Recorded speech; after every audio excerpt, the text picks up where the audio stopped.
Pues empezamos rezando como siempre. No hace falta que os levantéis. Nos ponemos en la presencia del Señor y quien quiera que se levante con libertad totalmente, ¿no? Pues nos ponemos en la presencia del Señor, le pedimos que nos envíe su Santo Espíritu desde el cielo. Ven, oh Santo Espíritu, llena los corazones de tus fieles, enciende en ellos el fuego de tu amor. Envía tu Espíritu y serán creados, y renovarás la faz de la tierra. Oh Dios, que habéis instruido los corazones de tus fieles con la luz del Espíritu Santo, concedednos según el mismo Espíritu, conocer las cosas rectas y gozar siempre de sus divinos consuelos. Por Jesucristo nuestro Señor. Amén. Muy bien, pues si os acordáis, en el mes anterior empezamos este segundo bloque del credo que creemos, afirmamos y confesamos: creo en Jesucristo, su único Hijo, nuestro Señor, que fue concebido por obra y gracia del Espíritu Santo, nació de Santa María Virgen. Y nos quedamos en esta primera parte, ¿vale? Hablamos de la unión hipostática, hablamos de la segunda persona de la Santísima Trinidad, que es el Verbo, que se encarna, que entra en la historia, entra en la historia de las entrañas purísimas de Santa María. También hablamos un poquito, y hoy me gustaría también hablar en esta conexión con la segunda parte de la fiesta que vamos a celebrar ya, que es el 20 de marzo. Este año, cada vez San José lo trasladamos al 20 de marzo, no puede ser el domingo porque es un domingo de Cuaresma que tiene prioridad, se traslada. Pero hablamos de esta primera parte, de la encarnación, de cómo es el Hijo. Hablábamos de que el Hijo existe desde siempre y es engendrado por el Padre, pero no creado. De la misma naturaleza, que hablamos de ello, no es parecido al Padre, no es por debajo del Padre, no, es de la misma naturaleza y gloria. Es de la misma sustancia. De hecho, el misterio de la encarnación, que también lo vamos a celebrar este mes de marzo viene cargadito, el misterio de la encarnación es la puerta de acceso a Dios. Fijaros qué bonito es esto, que Dios, que no cabe en todo el universo que Él mismo ha creado, se hace carne, como la mía, como la tuya, para que tú le podamos tocar, para que le podamos conocer. Nos habla también de la grandeza de la carne, que muchas veces pensamos, o hay una idea, que la carne es mala, ¿no? Y que el cuerpo es malo, y que lo bueno es el espíritu, ¿no? Y eso es un error. Eso es un error, es un dualismo platónico, como si fuésemos cuerpo y alma, como si nos mezclasen, como si fuésemos dos sustancias mezcladas. No, es inseparable. Tanto es así que cuando se separa el cuerpo y el alma, ¿qué se produce? La muerte. La muerte. Pero el alma está expectante de reencontrarse con el cuerpo, que llegará, y hablaremos de ello cuando lleguemos a los últimos artículos. Creo en la resurrección de los muertos y en la vida eterna, ¿no? San Juan Pablo II, en su teología del cuerpo, hablaba, que decía, somos cuerpos espirituales y espíritus encarnados, porque no se nos puede separar, no son dos realidades distintas, van de la mano. De hecho, hoy vamos a ver que en el Verbo, en Cristo, bueno, ya lo vimos otra vez, en Cristo existen también el cuerpo y el alma. ¿Os acordáis de esto? En la persona de Cristo hay dos naturalezas, la naturaleza humana y la naturaleza divina. Esto es lo que hablábamos de unión hipostática. Y Cristo como tal tiene un alma humana como la nuestra, por su naturaleza humana. Es lo que decíamos, ¿os acordáis? Hablamos cuando la naturaleza conlleva que tenga doble voluntad, por ejemplo. ¿Dónde veíamos la doble voluntad? Claramente. En el huerto de los olivos. La voluntad divina de Cristo, ¿sabe cuál es? Que es el designio eterno del Padre, que es la salvación de los hombres por el sacramento de la cruz. Y la voluntad humana de Cristo, ¿cuál es? ¿Cuál es la que se manifiesta al principio? Que se aparte de mí este cáliz. Pero no se queda ahí, Padre, que se haga tu voluntad, que se haga nuestra voluntad, porque es la misma voluntad, ¿no? Jesús en Getsemaní nos enseña la forma de rezar. Siempre tendríamos que terminar nuestras oraciones: no se haga mi voluntad sino la tuya. Que mi hijo se cure, pero Señor, que sea tu voluntad. Que encuentre un trabajo, pero que no se haga mi voluntad sino la tuya. Esa es la forma perfecta de rezar. ¿Cuál es? La de Getsemaní. Jesús nos enseña a rezar de dos formas: con el Padre Nuestro, que hay como una catequesis entera, y en Getsemaní. Acaba con la coletilla diciendo: no se haga mi voluntad, que se haga la tuya, ¿no? Porque Dios es el que nos quiere. Ya os contaba, ¿no? Que cuando digo ya os contaba, puede ser que sea vosotros, puede ser que sea mis alumnos, puede ser que sea porque como me dedico a dar estas conferencias, pues no sé a quién se lo cuento, ¿no? Pero que Dios en el misterio de la encarnación se hace sufriente. Se hace sufriente. Ese también es el misterio de la carne. Si no tuviésemos carne, si no tuviésemos cuerpo, ¿dónde sufriríamos? Porque claro, está todo tan entrelazado que el dolor de cabeza te puede provocar estar triste, ¿verdad? Te puede tocar los sentimientos, te puede tocar incluso el espíritu, ¿no? Y al contrario, el espíritu puede iluminar las enfermedades corporales, ¿no? ¿Cuántas veces conocemos gente que tiene un cáncer terrible y que está súper contenta porque el espíritu ilumina, ¿no? Esos sufrimientos y le da un sentido, ¿no? El misterio de la encarnación no nos cansaremos de ahondar en él. Gracias a la encarnación podemos tener imágenes, por ejemplo, de Cristo. ¿Quieres saber cómo es Dios? Mira el rostro de Cristo. Mira el rostro de Cristo. Pero no el rostro, no, dices, ¿pero cuál? Ese... No, el rostro de Cristo. El rostro de Cristo es las bienaventuranzas. Ese es el verdadero rostro de Cristo. El retrato moral de Jesucristo. ¿Quieres saber cómo es Dios? Pues Dios es pobre, es manso. Fijaros, yo esta semana he estado leyendo bastante sobre la virtud de la mansedumbre, que muchas veces no sabemos muy bien qué significa mansedumbre, ¿no? Y Cristo dice, ya sabéis que tengo este cariño especial por la devoción al Sagrado Corazón de Jesús, ¿no? Y en el Sagrado Corazón dice, aprended de mí que soy manso y humilde de corazón, ¿no? Y el Señor habla de la mansedumbre. ¿Qué es la mansedumbre? Viene del latín, mansuetudo, ¿no? Y la traducción más literal significaría que está acostumbrado a la mano, ¿no? Que está acostumbrado a la mano. Como el mulo, como el perro, ¿no? Que con la mano le vas guiando, ¿no? Entonces, el manso es el que se deja llevar por Dios, ¿no? Cristo es el perfecto manso, ¿no? Siempre tenemos los cabestros, los toros cabestros, ¿no? Y los mansos, ¿no? Los que se dejan pastorear, ¿no? Cristo es el perfecto manso. ¿Y cómo tengo que ser yo? Como Cristo. Dejarme llevar. Dejarme llevar, ¿no? Pobre, limpio, ¿no? Bueno, es alucinante, ¿no? Lo de la limpieza de corazón, ¿no? Que vivimos en una sociedad tan sucia. Pero me llama siempre la atención que cuando Jesús tiene este encuentro con la samaritana, lo primero es que es en un lugar público. Él cuida mucho de su limpieza. Lo segundo, dice el Evangelio que los apóstoles se sorprendieron de que hablaba con una mujer a solas, ¿no? O sea, cómo cuidaba su corazón, cómo cuidaba su limpieza, ¿no? O sea, todas las bienaventuranzas. ¿Cómo es Cristo? ¿Quieres conocer a Cristo? Las bienaventuranzas. ¿Quieres conocer a Dios? Conoce a Cristo. En la oración. Llévate las bienaventuranzas a la oración. A eso estamos llamados. Es que digo todo esto porque nos quedamos muchas veces en los mandamientos. Y los mandamientos es el comienzo. Es el comienzo que nos tiene que llevar a la bienaventuranza. Daros cuenta de que no dicen cosas contradictorias, ni se anulan lo uno al otro, sino todo lo contrario. Es la plenitud. Ejemplo. No matarás. Es el mandamiento. ¿Cuál es la bienaventuranza? Dichosos los que trabajan por la paz. No cometerás actos impuros. Dichosos los limpios de corazón. No robarás. Bienaventurados los pobres. ¿Te das cuenta? Es la plenitud, ¿no? A eso estamos llamados, ¿no? Bueno, esto es grandísimo, ¿no? A lo que estamos llamados. Y terminábamos hablando de la familia. Que Cristo quiso tener una familia.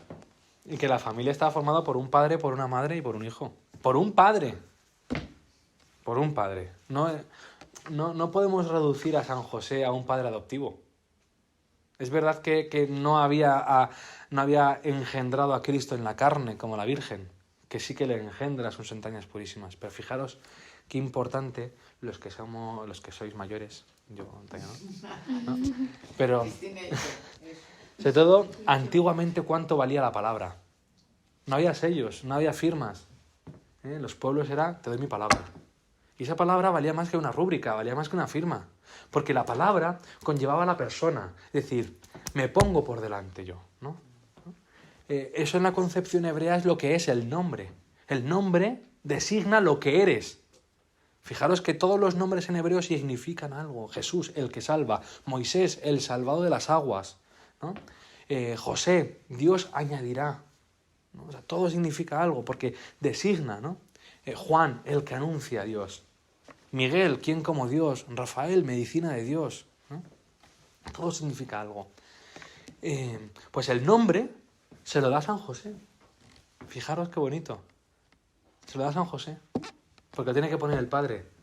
¿Quién inserta a Cristo en una historia, en la historia de un pueblo? San José.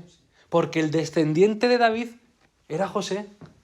Eso siempre me lo he preguntado. José era el descendiente de David. Cuando coges el Evangelio de Mateo, la genealogía de Jesucristo, es San José el que es la descendencia real. Fijaros qué interesante es esto. De María recibe la carne, una carne purísima, la mejor carne del mundo, la mejor madre del mundo. Pero de San José recibe toda la historia, es insertado en un pueblo. Qué importante es esto. Y esa es la crisis que tenemos hoy en día, la crisis del padre ausente. Y a mí como padre me interpela mucho. Y tengo que tener mucho cuidado de pasar más tiempo aquí en la parroquia o en el trabajo o en tal, que con mi propio hijo. Porque antes por lo menos estaba el valor simbólico del padre, ¿no? Que el padre no estaba en casa, pero la madre decía, ya verás cuando venga tu padre. Ya verás cuando venga tu padre. Ahora ese valor simbólico se ha perdido, porque el padre no está en casa. Porque el padre no ejerce autoridad si está en casa. Porque el padre, en esta nueva masculinidad que nos están vendiendo, es un ser fofo. No es recio. Duele mucho hacer crecer a los hijos. Duele mucho. Duele mucho. Yo la primera vez que mi hijo me dijo, no te quiero, te dan ganas de pegarle un bofetón. O de consentir en lo que está negociando. Entonces, imaginaros el papelón de criar al Hijo de Dios. Es lo que toca a San José. El papelón de San José de vivir con la mujer perfecta. ¿Qué nivel de santidad tiene que tener San José? ¿Qué nivel tiene que tener? ¿No? Porque yo al final, mi mujer me pide perdón porque se equivoca y entonces cuando me equivoco se puede compadecer de mí. Pero claro, cuando vives con la mujer perfecta, no doña perfecta en el sentido peyorativo, no, perfecta, tienes que tener un nivel de santidad. Hay un autor que me encanta que es Fabrice Haddad, que es un converso judío, filósofo, que tiene un libro sobre San José, se llama Ser padre con San José, y habla de esto. Y de la ternura de San José con la Virgen. Porque muchas veces reducimos a San José a, como no tuvieron sexo, no se querían. No, claro que no. Eso es absurdo. Eso es absurdo y hace un razonamiento que a mí me parece precioso. Y los más jóvenes lo entendéis. Dice, ¿qué es lo que acaba con la pasión? ¿Qué es lo que acaba con esa atracción? Lo dice además muy explícitamente, dice, el orgasmo, ¿no? El acto sexual. ¿Acaba con la pasión? Sin embargo, cuando no lo hay, es una pasión hacia el infinito. Cada vez te deseo más con todo mi corazón. ¿No? Lo dice así muy bonito, ¿no? Dice, no hay nada que ver. Las caricias se quedan entre ellos. Aquí desfilar, que no hay nada que ver. Pero lo que podemos intuir es eso, ¿no? O sea, el deseo de José va en aumento por María, de la forma más casta posible. Porque no hay nada de disfrute carnal en él. Es todo espiritual. Yo me lo imagino también dentro de esta, ¿cómo se dice? De esta mística, ¿no? Que puede parecer la Sagrada Familia, una Sagrada Familia muy normal. Muy normal. Pues no van a discutir, claro que no van a discutir porque son perfectos, ¿no? Pero me imagino, ¿no? Yo me imagino, pues, oye, que el niño Jesús pues, se le caería un plato, ¿no? Y venga, todos ahí a recoger el plato, ¿no? Y Jesús pues tendría que aprender el oficio de San José, ¿no? Pues cómo llegaría y le diría, papá, enséñame a manejar la sierra, uy, ten cuidado, hijo, esto es muy difícil, ¿no? Y cómo se le cae la baba, ¿no? A San José, ¿no? Y esas manos toscas de carpintero, ¿no? Pues cómo le enseñan a Bueno, esta es nuestra realidad, ese es el misterio de la encarnación, no hay más. Dios se ha hecho hombre para que nosotros nos podamos hacer dioses. ¿No? Es lo que habíamos perdido en el Edén se nos ha devuelto multiplicado, ¿no? en Cristo. Yo siempre decía, qué injusto es esto, ¿no? He elegido la religión más injusta del mundo, ¿no? Porque yo que no he hecho nada, tengo el pecado original. Joder, si hubiese estado en el Edén, pues si hubiese estado en el Edén seguro que haya sido peor, ¿no? Eso es lo primero. Y lo segundo, ahora, después de todo lo que vemos, después de conocer a Jesucristo, decimos, qué bien. Porque si yo no hubiera tenido el pecado original no hubiese podido ser salvado. Y lo que he recibido es muchísimo más. Yo me acuerdo una vez que mis padres me castigaron sin ir a una fiesta porque me había portado mal. ¿no? Objetivamente me había portado mal, no me acuerdo qué había hecho, tenía yo 15 años, pues no sé qué es lo que habría hecho, ¿no? Habría suspendido algún examen, no lo sé.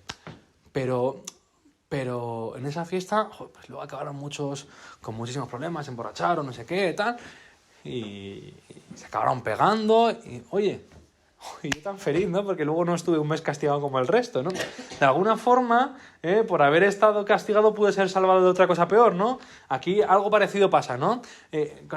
Por haber participado del pecado original, puedo participar también de la salvación. Dice San Pablo, Dios encerró a todos en el pecado para que todos pudieran ser salvados, ¿no? A eso estamos llamados por el misterio de Cristo. Y esto enlaza con lo que vamos a ver hoy, que es cómo hemos sido salvados. Que es la segunda parte de este artículo tan largo que estamos rezando. Padeció bajo el poder de Poncio Pilato. Fue crucificado, muerto y sepultado. Descendió a los infiernos. Y al tercer día resucitó. Y subió a los cielos. Y está sentado a la derecha de Dios Padre. Eso es lo que vamos a ver hoy. Hasta ahora hemos visto una introducción. Pero qué bonito que el Señor nos permita mirar a la cruz. Qué bonito que el Señor nos permita mirar a la cruz. Perfecto. Nos permita mirar a la cruz. Hasta luego, Juan. Que el Señor nos permita mirar a la cruz y hablar de la cruz en Cuaresma. Mirad bien las cruces, sabéis que las vamos a tapar. Ya no queda mucho para que aquí en la parroquia tapemos las cruces, las imágenes. Porque lo que hacemos en ese tiempo en el que velamos las imágenes, en el que velamos la cruz, es buscar tu cruz. ¿Cuál es tu cruz? ¿Dónde te está esperando el Señor? Y sobre todo, no olvides que tu cruz, la primera vez que tú recibes la cruz es en el bautismo. Antes de que te bauticen, se signa con el óleo de los catecúmenos, que es una fortaleza que da la Iglesia para los que se están preparando para prepararse para el bautismo, y dicen, padres y padrinos, hacer vosotros también la señal de la cruz, porque la cruz es muy importante para el cristiano. Es donde hemos obtenido la salvación. Llegará el Viernes Santo y cantaremos, mirad el árbol de la cruz, cantaremos o lo intentaremos, porque siempre sale pues, como sale, ¿no? Pero mirad el árbol de la cruz donde estuvo la salvación del mundo, venid a adorarlo y adoraremos la cruz. No adoramos el trozo de madera, Señor, adoramos este misterio. El misterio que dice la antífona, por el madero vino la salvación al mundo entero. Por este trozo de madera. Y es muy importante que tengamos en cuenta la unión hipostática. Por eso he hecho tanto hincapié en esto. La unión hipostática es que en Cristo están las dos naturalezas, la humana y la divina, en la única persona del Verbo. ¿Por qué es importante esto? Pues mirad, es importante porque la deuda contraída por el pecado es infinita. Ni toda la humanidad, imagínate toda la humanidad se inmolase, ¿no? Un suicidio colectivo así de estos que hacen los que están así un poco mal de la cabeza, ¿no? Pues ni siquiera eso saldaría nuestra deuda, porque hemos atentado contra Dios en el pecado. Hace falta alguien que tenga un valor infinito, que todas sus obras tengan un valor infinito, desde la obra de lavarse las manos hasta la obra de subirse a la cruz. Y eso solo ocurre cuando eres Dios. Por eso Cristo es perfecto Dios, no Dios verdadero. Y todos los actos de Cristo tienen un valor infinito. Cuando el Señor se queda dormido en la barca, ¿tiene un valor infinito? Claro. Cuando el Señor mamaba del pecho de la Virgen, con esos mofletes, tal, que se quedaba dormido, tiene un valor infinito, porque es Dios mismo el que lo está haciendo. ¿Entendéis? Pero a la vez, ¿quiénes eran los que habían pecado? Los hombres. Entonces era, de alguna forma, la humanidad tenía, ¿no?, que satisfacer. Tiene que darse en una única persona la doble naturaleza, la naturaleza humana y la naturaleza divina. Porque en la naturaleza de Cristo, en la humanidad de Cristo, estamos todos asumidos. Todos podemos ser salvados. Y por eso la frase que habréis oído muchas veces en la liturgia o en la oración, de somos hijos en el Hijo. Somos hijos en el Hijo. Porque la relación de Dios Padre con Jesucristo no es la misma que conmigo. Con Cristo es hijo natural. Yo soy adoptivo. Y entendéis que aquí adoptivo se queda muy flojo, ¿no? O sea, no es un adoptivo, o sea, porque al final, o a lo mejor lo que nos pasa es que no entendemos bien lo que es la adopción, que también nos puede pasar, ¿eh? O a mí a lo mejor me puede pasar, que la adopción es, sin ser mi hijo, tienes todo lo que tiene mi hijo, desde mi cariño, desde mi sustento, desde mis obligaciones, mis deberes, y eres mi heredero, que es muy importante, ser heredero de Dios Padre, ¿eh? Porque nuestra herencia es eterna, que es el cielo. Bueno, pues entonces, lo que decía aquí, ¿no? Jesús, verdadera cabeza del género humano, asumió toda la realidad humana degradada por el pecado, la hizo suya y la ofreció finalmente al Padre. De este modo, Jesús restituyó a cada relación y situación humana su verdadero sentido, en dependencia de Dios Padre. Ese canto que cantamos aquí en la parroquia que dice, si hoy nos amamos es porque Él resucitó. Que en el fondo quiere decir, si hoy nos amamos es porque Él murió y resucitó. Porque era ese muro que nos dividía, lo ha roto. Nos permite salir de nuestra propia miseria. Darme al otro, a ejemplo de la cruz. Dice en el Evangelio, dice en la carta a los romanos que cargó con nuestros pecados. Esta imagen la podemos ya haber visto anteriormente en el Evangelio. ¿En qué pasaje? A ver si os suena alguno. En el bautismo. En el bautismo del Señor. ¿Por qué se ha de bautizar? El bautismo también es la imagen de la limpieza. Asume de alguna forma el pecado del mundo. Fijaros que justo antes del bautismo del Señor, San Juan dice, ahí está el Cordero de Dios que quita el pecado del mundo. Fijaros qué bonito, la imagen del Cordero. Vamos a hablar hoy mucho del Cordero, porque tiene una relación tan estrecha el Cordero Pascual, el Cordero del pueblo de Israel con Cristo, que entenderemos por qué le llamamos el Cordero de Dios, ¿no? Y San Juan dice, está ahí, dice, ahí, mirad, el Cordero de Dios que quita el pecado del mundo.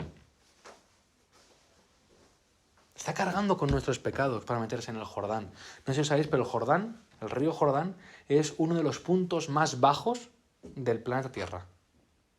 Para que veáis hasta dónde llega el misterio de la encarnación, que Dios desciende hasta lo más bajo de la tierra, ¿no? O sea, está por debajo del nivel del mar, ¿vale?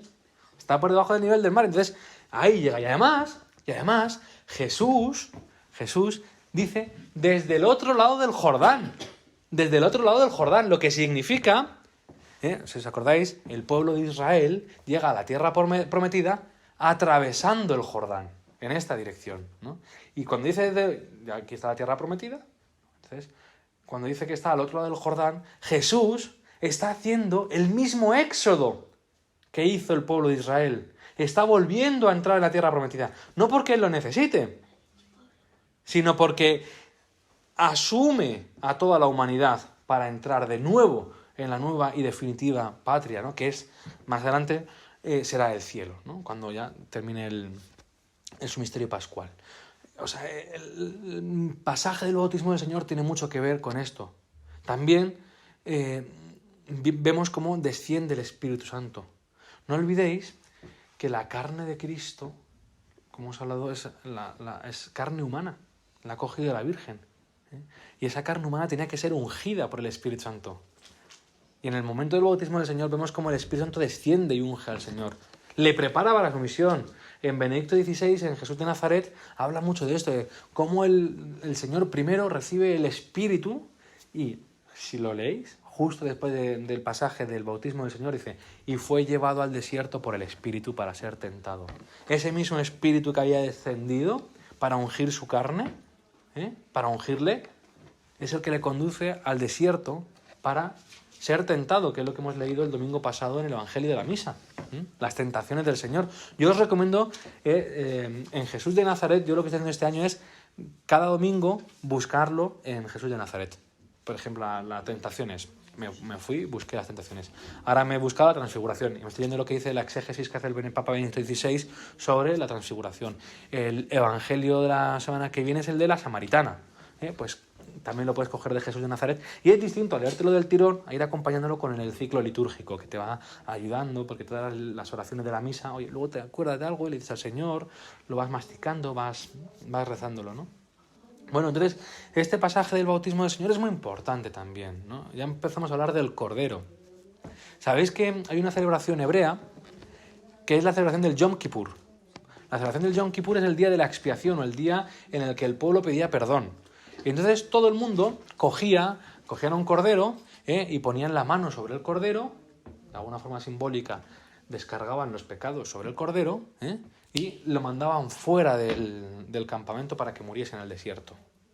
Fijaros qué relación más interesante hay con Cristo.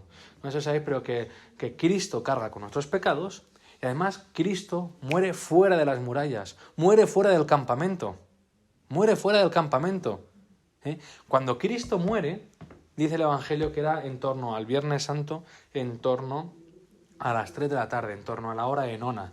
¿Sabéis lo que pasaba a la hora de nona del día antes de la Pascua? Que se sacrificaba el cordero. El cordero del sacrificio se mataba en la víspera de la Pascua, poco antes de empezar el Sabbat, el gran Sabbat de la Pascua. Ahí se mataba y sacrificaba el cordero en el templo. Vemos cómo en Cristo invierte el orden. Los dos momentos importantes de la Pascua judía es el sacrificio del cordero en el templo y la cena pascual. Jesús lo hace al revés. Hace la cena pascual el Jueves Santo, adelanta su pasión, adelanta sacramentalmente en el pan y en el vino su pasión, y después lleva a cabo el sacrificio. Y esto lo puede hacer porque es Dios, y porque es una entrega de amor en la que lo entrega todo, y muere fuera del campamento. En este no se ve, pero hay un icono en el que se ve perfectamente, ¿no?, las murallas y la cruz afuera, ¿no? Muere fuera de la ciudad, cargando con nuestros pecados. Es el Cordero sin mancha. Cordero sin mancha. Fijaos que tenía que ser, el Cordero Pascual tenía que ser un Cordero sin defecto. Un Cordero sin defecto. ¿Quién es el único, además de la Virgen por privilegio especial, que no comete pecado, que no conoce pecado? El Señor. Es el Cordero Inmaculado, el Cordero Santo, el que no tiene ningún desperfecto. El Cordero, ¿os acordáis que también lo hemos leído los que rezamos el oficio? Yo os recomiendo que leáis, que recéis la liturgia de las horas, que es la liturgia de la Iglesia que nos regala, que reza todo el mundo lo mismo en todas partes del mundo, ¿no? Ese signo de comunión. Y hemos leído ahora la muerte de los primogénitos. Además está en la aplicación del móvil, hay una aplicación gratuita y puedes rezar, no hace falta que te compres los libros, ¿no? Pero hemos leído en el oficio de lectura de estos días el sacrificio de los primogénitos. Y es la sangre del Cordero, la que marca y salva a los primogénitos. Fijaros que hay un primogénito que tiene que morir, que es Cristo, que es el primogénito de Dios, para que el unigénito se convierta en primogénito, el único Hijo de Dios se convierta en el primero de muchos, para que nosotros podamos entrar. No se salva el primogénito del faraón, tampoco el primogénito de Cristo. Ojo, es la sangre del Cordero la que hace que pase la muerte de largo, el ángel exterminador. Es la sangre de Cristo la que hace que la muerte pase de largo en mi caso. No que no me voy a morir, porque voy a morir igual que todos, no sé cuándo, ¿no? Pero no hay una muerte definitiva. Cristo también lo podemos ver con el Cordero, no sé si os acordáis, es una imagen de Isaac. Isaac, dice su padre, oye, cógete a Isaac, a tu hijo, a ese que quieres, a ese que has esperado muchísimo tiempo, tu bendición. Ese que sabes que ya eres tan viejo que no vas a tener ningún otro. Y el otro día, en plan de broma, Juan se cayó y dije, bueno, no, pero no pasa nada, ya viene el recambio, ¿no? Y mi mujer me miró así como... Es una broma, entendedme, que yo por mi hijo, vamos, por Juanillo. Pero ya no va a tener otro. Es todo lo que tienes, tu hijo. Vete y me lo sacrificas. Y os acordáis de lo que dice la Sagrada Escritura, Isaac cargaba con la leña y con el fuego para el sacrificio. Es decir, como Cristo que carga con la cruz. Isaac es prefiguración de Cristo. Carga con los instrumentos de la pasión. Y entonces le pregunta Isaac a Jacob, oye, padre, llevamos el hacha, llevamos la leña, llevamos el fuego, pero ¿dónde está el sacrificio? Dice, Dios proveerá. Cuando va a sacrificar a su hijo, Dios le detiene la mano. He visto que tienes fe. Ofréceme un sacrificio. Y Dios ha provisto. ¿Qué ha provisto? Un carnero. ¿Qué es un carnero? Un cordero macho. Otra vez el cordero. ¿Y qué nos ha provisto Dios? A nosotros, un cordero. El cordero sin mancha que quita el pecado del mundo. Aquí en la parroquia, ya lo sabéis, en el tiempo de Cuaresma, que es una de las cosas que el padre Carlos tiene en cuenta, no tenemos el signo de la paz. No nos damos la paz para que nos demos cuenta y nos centremos en este signo que estamos haciendo, el cordero de Dios, la fracción del pan, este cuerpo roto eucarísticamente, que es el mismo que está en la cruz. Es el mismo. De esa cruz se abre el costado de Cristo y al punto brotó sangre y agua. Fijaros qué importante eso. A mí me gusta terminar que dice y exhalando, ¿cómo dice? Exhalando entregó el Espíritu. Fijaros, en estos tres elementos: sangre, agua y el Espíritu. En la cruz se nos dan los sacramentos de iniciación cristiana. El agua del bautismo, el Espíritu que te unge en la confirmación y la sangre de la Eucaristía. ¿Qué es la Eucaristía? La renovación incruenta del sacrificio de la cruz. Eso es lo que es la Eucaristía, renovar el sacrificio del Calvario. Eso es la Eucaristía. Por eso tenemos que ver cómo venimos a la Eucaristía. ¿Cómo vienes a la Eucaristía? ¿Cómo vengo a la Eucaristía? ¿Vengo unos vaqueros rotos? ¿Vengo en chanclas? No, ya no son porque lo exterior ayuda a lo interior. Porque yo cuando me voy a reunir con alguien importante, no voy en chanclas, no vengo sin afeitar, ¿no? Sé a dónde voy. O ya lo incorporo tanto a mi rutina que, bueno, pues como si hubiera la charcutería, ¿no? Me he preparado espiritualmente. Algunas cosas que te pueden ayudar. Estate un ratito antes de venir a misa sin escuchar música, sin escuchar la radio. ¿Es obligatorio? No, pero a mí me ayuda, porque luego entro en música, aunque sea jacuna, pero entras en la parroquia, en la misa y sigues con el huracán en la cabeza, ¿no? Y bueno, pues intenta empezar a hablar con el Señor. San José María, que sabéis que es un santo que le cito mucho porque tengo mucho cariño, dividía el día en dos partes, antes de la misa y después de la misa. Antes de la misa se dedicaba a prepararla por la noche, el día antes, cuando se iba a la cama, empezaba a preparar la misa, a decirle cosas al Señor: Señor, mañana cuando te tenga en mis manos te voy a decir esto, en la patena quiero ponerte esta intención, y se dormía preparando la misa, hasta que celebraba la misa. Y luego, dando gracias, pues Señor, te doy gracias por haber venido a mi alma, te doy gracias porque hoy me encontraba débil y he encontrado la fuerza en ti, ¿no? Que nuestro centro sea la misa. Un cristiano tiene que alimentarse. ¿Qué mínimo que la Eucaristía dominical? ¿Qué mínimo? Eso es lo obligatorio. Porque la Iglesia, que es madre, dice: hombre, que este hijo mío no se muera de hambre, que por lo menos una vez a la semana coma. Pero que no estamos en Burkina Faso, que no estamos en Irán, que de momento estamos en Madrid, que en 5 calles tienes una iglesia. A lo mejor no es fácil ir a misa. Bueno, pues haz un ratito de oración delante de la Eucaristía. O en tu habitación, con tu alma en gracia. La cruz, además de cancelar los pecados, también nos libra del diablo. ¿Acordáis la anécdota que cuenta San Antonio de Padua? Se le apareció el diablo y le empezó a estrangular. Y entonces él se agobió y entonces con su dedo hizo la señal de la cruz en el mármol del suelo. Se hundió el mármol, apareció la señal de la cruz y el demonio salió huyendo. ¿Cuántas veces nos tenemos que santiguar? ¿No? Yo creo que nos santiguamos poco. Cuando antiguamente, yo lo veía a mi abuela, ¿no? Pasamos por una iglesia, pues nos santiguamos. Cuando pasamos por cerca de un tanatorio, de un cementerio, nos santiguamos. Cuando vemos al sacerdote le pedimos la bendición y nos santiguamos, ¿no? Cuando sales de casa, padres y madres, bendecid a vuestros hijos con la cruz. Dadle la bendición, tengan la edad que tengan y el pavo que tengan. Por la noche, yo me acuerdo que una noche, con las prisas, metí a Juan en la cama y me fui. Y escuché: papá, amén, papá, amén. Y fui: Juan, ¿qué te pasa? Y me dice: amén, porque me voy a dar la bendición. ¿Qué importante es esto? Decir: Señor, que Dios te bendiga. También a mí me ayuda a decir: mira, que no eres mi hijo. Que no estás vivo por mí, que estás vivo porque hay alguien, me emociona pensarlo, ¿no? Que hay alguien que te quiere más que yo. Que hay alguien que mientras estabas en la tripita, y eso lo digo a Juan, aunque no me entiende, ahora se lo digo con el hermanito, le digo: mira, Santiago está creciendo en la tripa de mamá. Dios está tejiendo sus entrañas, dice el Salmo. En el seno materno me formaste. A este hijo que todavía yo no conozco, Dios ya le ha puesto una historia. Qué bonito es saber que todos los que estamos aquí somos un sueño de Dios. Que Dios ha soñado con nosotros. ¿Y qué pasa cuando la persona, la madre, lo aborta?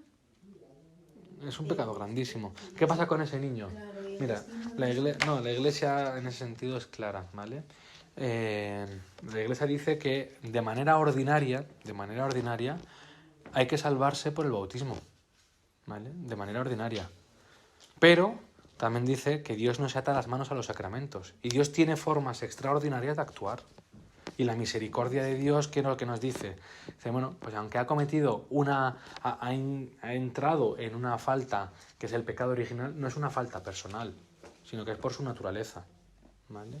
Entonces la Iglesia, en los últimos tiempos, lo que está diciendo es que por la misericordia de Dios, todo parece indicar que van a llegar a la salvación. Pero es una pena, y esto también hay que decirlo, porque no van a ser, en el cielo, cada uno vamos a ser más o menos felices. Todos vamos a ser los máximos de felices que podamos, todos. Yo cuando llegue al cielo, si Dios me lo concede y llego al cielo, voy a ser lo más feliz que puedo. Pero a lo mejor soy más feliz que tú. Pero tú no lo vas a notar, porque tú vas a estar mucho más feliz. Imagínate que tenemos un cubo, y esta tiene un vaso, y tú tienes una palangana, y allí una cisterna, y el cielo es coger agua. Pues yo me voy a llenar, y voy a tener mi cubo lleno, y nunca se me va a gastar. Pero habrá quien tenga más y quien tenga menos, ¿entendéis? Y eso es una crueldad, porque ese niño va a ser todo lo feliz que puede, pero podría haberlo sido más. Y esto no tenemos, porque muchas veces decimos, no, la misericordia de Dios, sí, la misericordia de Dios es infinita, pero pobre de la persona que le está haciendo eso a ese niño, ¿eh? Dice el Señor, más le valdría que le arrojasen al mar con una piedra de molino atada al cuello, ¿eh? Dice, hay de aquellos que escandalizan a estos pequeños, pero también esto es un escándalo, ¿eh? Pero bueno, respondiendo a tu pregunta, la salvación se da a esos niños. Claro que se da. Yo el año pasado perdí 2 niños. 2. Pues tengo la esperanza. Pero no porque lo hayan provocado. No, se malograron y se perdieron, ¿no? Tengo la esperanza de que el Señor, si es mi Padre, si es que Él es el que les ha llamado a la existencia. ¿Cómo se va a perder algo de lo que Dios llama la existencia? Date cuenta de que yo por mucha, y esto a lo mejor es un poco biológico, ¿no? Pero por mucho que hagas el acto sexual, no siempre vienen hijos, porque tiene que entrar también la voluntad de Dios, que es el que llama la existencia en ese acto. Si Dios ha llamado a la existencia, si Dios le ha llamado a la existencia, ¿cómo no va a tener un plan para él? ¿Cómo no va a tener una vía de salvación? Otra cosa es que tú te quieras condenar, porque necesitas voluntad. Yo me acuerdo, por ejemplo, hablando de esto del cielo y de la más o menos gracia, me acuerdo que aquí en la parroquia hace unos años tuvimos una niña que le diagnosticaron una leucemia muy grave. Y entonces estaba bautizada y en muy poquito tiempo, pero en cuestión de días, empeoró muchísimo. Y lo hablábamos, ¿no? Y Carlos fue a confirmarla. No tenía la edad de confirmación, no había hecho la catequesis. Y se iba a morir. Pero al confirmarla era recibir la plenitud del Espíritu Santo. Aumentar ese vaso. Aumentar la posibilidad de tener gracia. La posibilidad de ser más santo. De tener más gracia accidental. De que en el cielo disfrutes más. A los pocos días, me parece que a los 2 o 3 días, murió. Falleció. Bueno, pues tenemos la esperanza, ¿no? de que esté disfrutando en el cielo. Con los abortos tenemos que tener también... Yo rezo mucho por ellos, por las familias que abortan, no por los bebés, que yo sinceramente creo que la misericordia de Dios, Cristo también muere por ellos. Cristo muere por ellos. A mí cuando me pasó esto en mi vida me puse a estudiarlo mucho. ¿Y qué dice la Iglesia? Y me consoló mucho. La Iglesia dice... Se lo pregunté a mi profesor de escatología, ¿no? A pesar de que ya lo había buscado. Me dice, Cristo también muere por tu hijo no nacido, ¿eh? Que Cristo pasa también por ser un embrión. Cristo también ha pasado por ser una célula. Porque ha sido perfecto hombre, ha pasado por todo. Y ha santificado todas las etapas del hombre. Ahora, no porque se salven, tenemos que permitir esa salvajada. ¿Entendéis? Es una salvajada. Bueno, y en la cruz también están. La Virgen Esto lo contaba no sé si debo contarlo o no, pero bueno. Lo contaban un exorcista mexicano, ¿no? Decía que nunca habían tenido tantos casos de exorcismos como hasta hace poco. Y entonces le dijo en un exorcismo el demonio: claro, es que antes esa, refiriéndose a la Virgen de Guadalupe, esa nos tenía sometidos, pero desde que habéis consagrado México al demonio, campamos a nuestras anchas. Y le dijo: ¿cómo que hemos consagrado México al demonio? Dijo: sí, porque habéis legalizado el aborto. Y eso es sangre ofrecida al demonio. No, es un asesinato en el interior. Y acá en España también, ¿no? Exacto. Pero la última palabra es de Cristo. Es la victoria. Yo te La digo victoria es porque nuestra. Yo no sé si te puedo contar y compartir. Bueno, pues hemos hablado de la pasión del Señor, pues nos queda nada. Es una pena, pero no pasa nada, porque como queda abril, que es la Semana Santa y la Pascua, la resurrección, la ascensión y la segunda venida. Bueno, el Señor muere, ¿eh? Cristo, la muerte de Cristo es verdad, es real. Se separan su cuerpo y su alma, humanos. Permanecen unidos, aunque separados, a la persona del Verbo, a la persona eterna del Verbo, y permanecen. Fijaros qué importante es el tercer día. Resucitó al tercer día. ¿Os acordáis del pasaje que lo leeremos al final de la Cuaresma de Marta y María y Lázaro? Sí, La resurrección de Lázaro dice, abrid la tumba. Y dice: maestro, estamos ya en el cuarto día, ya olerá. Porque en el lenguaje hebreo, el cuarto día, el cuerpo ya se ha corrompido. El cuerpo ya se ha corrompido y ya empieza a oler. Y Jesús resucita al tercer día, cumpliendo el Salmo. ¿Os acordáis del Salmo que dice: no dejaré que mi fiel experimente la corrupción? Al tercer día, también dice el Señor, que destruid este templo, y al tercer día lo reconstruiré. Y además el evangelista dice: él hablaba del templo de su cuerpo. Al tercer día resucitó de entre los muertos. Este es el misterio de nuestra fe, hermanos. Para eso estamos, para resucitar, porque si no, comamos y bebamos que mañana moriremos, dice San Pablo. No nos podemos quedar en el Viernes Santo. Tampoco podemos llegar a la resurrección sin pasar por la cruz. Son las dos caras de la misma moneda. ¿Entendéis esto? Que muchas veces, antes del Concilio Vaticano II, el Viernes Santo, las iglesias llenas, las procesiones hasta arriba, todo el mundo luto tal, y luego llegaba la vigilia pascual, nadie, el cura solo y el monaguillo que le respondía, ¿no? Ahora, después del concilio, la vigilia pascual hasta arriba, larguísima, muchas luces, no sé qué, y el Viernes Santo, nadie se acuerda, como no es día de precepto. No, que son los oficios de la pasión, muerte y resurrección del Señor. Es una única celebración, ya hablaremos de ello. Cuando hablemos de Semana Santa, a lo mejor el día 6 de abril podemos hacer un paréntesis y esa catequesis dedicarla a la Semana Santa, ¿no? Pero es una única celebración, la del jueves, viernes y la vigilia pascual. Una única celebración inseparable. Porque están unidas la pasión y muerte con la resurrección del Señor. Y el Señor desciende a los infiernos, decimos en el credo. Esto, en el fondo, es descender al seno de Abraham. Es decir, donde estaban los justos, los que habían sido santos, todavía no podían entrar en el cielo, porque Cristo no había aplicado la salvación. Entonces estaban en un estado de felicidad incompleta, en el regazo, en el seno de Abraham. Y el Señor baja al seno de Abraham a recogerles, para abrirles las puertas del cielo. ¿Y a quién recogió? Aquí lo veis, este icono es ese momento. Este icono es el descenso a los infiernos. Y ahí veis a los profetas, veis a Moisés, que estaba en el seno de Abraham, pero a mí me impresiona mucho estas dos imágenes, que son Adán y Eva. Adán y Eva han roto las puertas del infierno, las puertas las vemos, las puertas del Hades, las puertas de la muerte desquebrajadas, y está rescatando a Adán y Eva, a la humanidad que somos tú y yo. Nos han abierto las puertas del cielo y la resurrección del Señor. Os recomiendo que leáis el Sábado Santo, el oficio de lecturas habla sobre este acontecimiento y narra, no es de un autor desconocido, se llama La homilía sobre el grande y santo sábado, ¿no? Y habla de eso, de cómo va a buscar a la oveja perdida, ¿no? Desciende a los infiernos. Y el Señor resucita con cuerpo glorioso. Eso es lo que nos lleva a pensar que nosotros tenemos a recuperar nuestra carne, nuestro cuerpo glorioso. El otro día en clase de antropología teológica me preguntaba un señor bastante mayor: perdona, ¿pero con qué cuerpo? ¿Puedo elegirlo? Y digo, el tuyo. Y me dice, no, ¿pero en qué edad? Y digo, no, eso no se sabe. Vas a resucitar con un cuerpo, pero te va a dar igual la edad.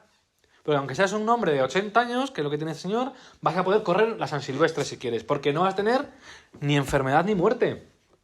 ¿Puedes comer? Claro que puedes comer. El Señor come resucitado. Dice, ¿qué estáis haciendo ahí? Dice, unos peces. Dice, dame comer para que veas que no soy un fantasma. Y es un cuerpo sensible. Se puede tocar. ¿Quién lo toca? Tomás. Tomás, que le dice, toca las llagas, toca el costado. Y la actitud de Tomás, a mí me gusta mucho una visión que da Juan Pablo II en una homilía que dio en el Domingo de la Misericordia del año 2000, creo que fue en el Gran Jubileo, que dice, muchas veces tenemos a Tomás como al escéptico. No veo, no creo. Pero Tomás también le podemos ver como el genuino. Oye, me lo habéis contado, habéis vivido esta experiencia, yo también la quiero tener. Vosotros habéis estado con el maestro, yo también quiero tener con el maestro, yo también quiero tocar. No solo que me lo cuentes, que es un poco lo que nos pasa a nosotros. Nos hemos venido a la iglesia porque alguien nos lo ha contado. Pero al final tienes que tocar a Cristo. Tienes que tocarle. Tú también quieres tener esa experiencia genuina que tiene Tomás. Y tocar, y meter el dedo en la llaga, y la mano en el costado. Y meterte en el costado de Cristo, en ese costado que Juan se recostó el Jueves Santo. ¿No? Esa es la resurrección. La resurrección debemos sacar para nosotros una fe viva. De que Cristo está resucitado, decirle a todos que vengan, ¿no? Que Cristo está vivo, esta canción que os gusta a los jóvenes, ¿no? Una esperanza porque estamos llamados a participar en la resurrección del Señor, ¿no? Y de ser transformados en Cristo, de ser transformados poco a poco, ¿no? ¿Cuántas veces conocemos gente? Me viene a la cabeza algunas personas que están pasando por una enfermedad y ya les ves el cuerpo glorioso, ¿no? Dices, es que este va a ser su cuerpo glorioso. Están feos, están agachados porque les ha curvado el cáncer o lo que sea tal, pero mírales qué cara. Si es que ya no viven en la tierra, si es que son ciudadanos del cielo. A mí me ha pasado, con familiares que conozco y que algunos habéis conocido aquí en la parroquia, es que ya son ciudadanos del cielo. Sí, tienen cuerpo, pero ya están, ¿no? A eso estamos llamados a vivir. Ascendió a los cielos. También la ascensión que celebraremos, creo que en junio este año, o a finales de mayo, nos anima a pensar, ¿no? Que si nuestra cabeza ya está en el cielo, nosotros llegaremos al cielo, ¿no? Ya la carne humana ha entrado en el cielo. Cristo, verdadero Dios y verdadero hombre, está en el cielo. Y desde allí ha de venir a juzgar a los vivos y los muertos. La segunda venida. ¿Cuándo será? Pues yo no lo sé. Si lo supiese, no lo querría saber, ¿no? Decía un santo que si supiese que el Señor iba a venir, él seguiría jugando al ajedrez. Dice, ¿por qué? Dice, porque es lo que me toca. Dice, no me iría si me toca estar jugando al ajedrez, pues seguiría jugando al ajedrez. Porque el Señor, ¿dónde espera encontrarse conmigo? Pues jugando al ajedrez, ¿no? Si me tocase estar en misa, pues estaría en misa, ¿no? Seguiría en misa. Bueno, pues todo esto lo ponemos bajo la intercesión de la bienaventurada Virgen María, ella que es la plenitud de todas las gracias, y le rezamos una Ave María, que decimos ahora y en la hora de nuestra muerte. ¿Cuántas veces llegará el momento de nuestra muerte, nos acordaremos de todas las Ave Marías que hemos rezado y de las que no? Y de las que no. Pero bueno, ella suplirá. Dios te salve María, llena eres de gracia, el Señor es contigo. Bendita tú eres entre todas las mujeres, y bendito es el fruto de tu vientre, Jesús. Santa María, Madre de Dios, ruega por nosotros pecadores, ahora y en la hora de nuestra muerte. Amén.